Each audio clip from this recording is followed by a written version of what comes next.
नमस्कार दोस्तों, मैं हूं अंजनी और आप सबों का एक बार फिर से स्वागत है मेरे चैनल पर। आज मैं आप लोगों को बताने जा रही हूं कि भादो मास में पड़ने वाले अजा एकादशी में भगवान विष्णु की पूजा किस तरीके से की जाएगी, शुभ मुहूर्त क्या है, पूजा की विधि क्या है और व्रत के नियम क्या है। तो चलिए शुरू कर लेते हैं आज का वीडियो। हिंदू धर्म में एकादशी का विशेष महत्व होता है। एकादशी तिथि भगवान विष्णु को समर्पित है। एकादशी के दिन भगवान विष्णु की विधि विधान से पूजा अर्चना की जाती है। धार्मिक मान्यताओं के अनुसार एकादशी के दिन श्री हरि की पूजा करना अत्यंत लाभकारी माना जाता है।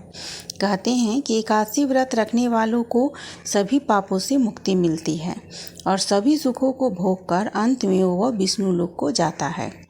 तो अब मैं आपको बता देती हूँ कि इस साल अजा एकादशी कब है।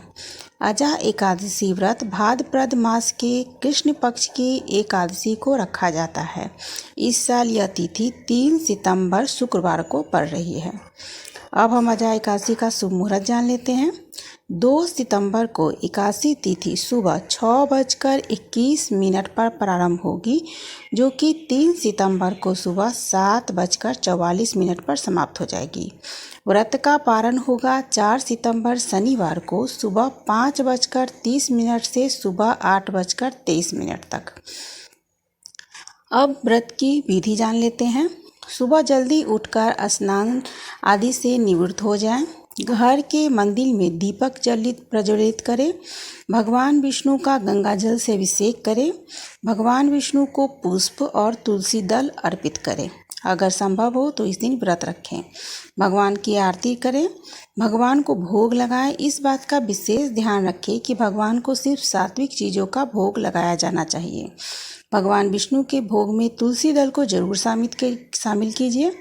ऐसा माना जाता है कि बिना तुलसी दल के भगवान विष्णु को लगाया गया भोग वो ग्रहण नहीं करते हैं।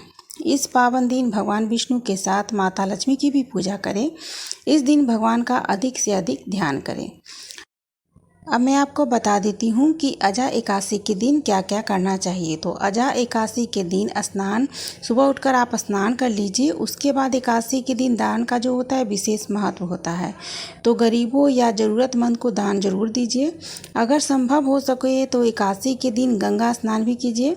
मान्यता है कि एकादशी के दिन माता लक्ष्मी और भगवान विष्णु की विधिवत पूजा करने से उनका आशीर्वाद प्राप्त होता है।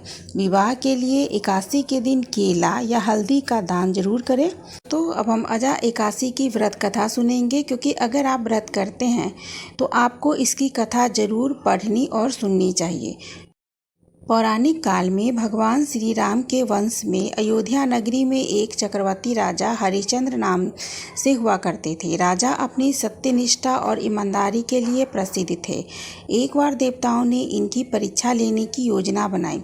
राजा ने स्वप्न में देखा कि ऋषि विश्वामित्र को उन्होंने अपना राजपाट दान कर दिया। सुबह विश्वामित्र वास्तव में उनके द्वार पर आकर कहने लगे कि तुमने स्वप्न में मुझे अपना राज दान कर दिया था। राजा ने सत्यनिष्ठ व्रत का पालन करते हुए संपूर्ण राज विश्वामित्र को सौंप दिया। दान के लिए दक्षिणा चुकाने हेतु राजा हरिश्चंद्र को पूर्व जन्म के फल के कारण अपनी पत्नी, बेटा और खुद को बेचना पड़ा। हरिश्चंद्र को एक डोम ने खरीद लिया, जो कि शमशान भूमि में लोगों के दान संस्कार का काम करता था। वह एक चंडाल का दास बन गए। उन्होंने उस चंडाल के यहाँ कफन लेने का काम किया, किंतु उन्हें इस आपत्ति के काम में भी उन्होंने सत्य का साथ नहीं छोड़ा। इसी प्रकार कई वर्ष बीत गए तो उन्हें अपने इस नीच कर्म पर बड़ा दुख हुआ और वह इससे मुक्ति पाने के उपाय खोजने लगे। वह सदैव इसी चिंता में रहते थे कि मैं क्या करूं जिस कारण इस नीच कर्म से मुझे मुक्ति मिल जाए। एक बार की बात है, वह इसी चिंता में बैठे थे कि गौतम ऋषि उनके पास पहुँचे और हरिश्चंद्र ने उन्हें प्रणाम किया और अपनी दुख भरी कथा सुनाई। राजा हरिश्चंद्र की दुख भरी कहानी सुनकर गौतम ऋषि भी अत्यंत दुखी हुए और उन्होंने राजन से कहा कि हे राजन, भादो मास के कृष्ण पक्ष की एकादशी का नाम अजा एकादशी है। तुम उस एकादशी का व्रत विधि विधान से करो तथा रात्रि को जागरण करो। इससे तुम्हें अपने सभी पापों से मुक्ति मिल जाएगी। गौतम ऋषि इतना कहकर अलोप हो गए। अजा नाम की एकादशी आने पर राजा हरिश्चंद्र ने महर्षि के कहे अनुसार विधान पूर्वक उपवास तथा रात्रि में जागरण किया। इस व्रत के प्रभाव से राजा के सभी पाप नष्ट हो गए। उस समय स्वर्ग में नगाड़े बजने लगे तथा पुष्पों की वर्षा होने लगी। उन्होंने अपने सामने ब्रह्मा, विष्णु, महेश तथा देवेंद्र आदि देवताओं को खड़ा पाया। उन्होंने अपने मृतक पुत्र को जीवित तथा अपनी पत्नी को राजसी वस्त्र और आभूषणों में परिपूर्ण देखा। व्रत के प्रभाव से राजा को पुनः अपने राज की प्राप्ति हुई। वास्तव में एक ऋषि ने राजा की परीक्षा लेने के लिए यह सब कौतिल किया था, परंतु अजा एकादशी के व्रत के प्रभाव से ऋषि द्वारा रची गई सारी माया समाप्त हो गई और अंत समय में हरिश्चंद्र अपने परिवार सहित स्वर्गलोक को वापस चले गए।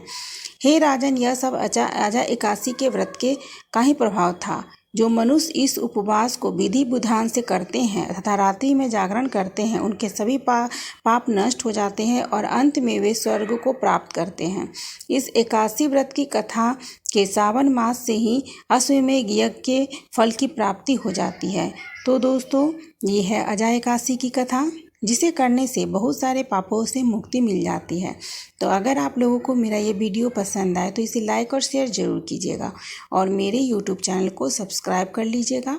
फिर से मिलेंगे एक नए वीडियो के साथ। जय श्री हरि विष्णु।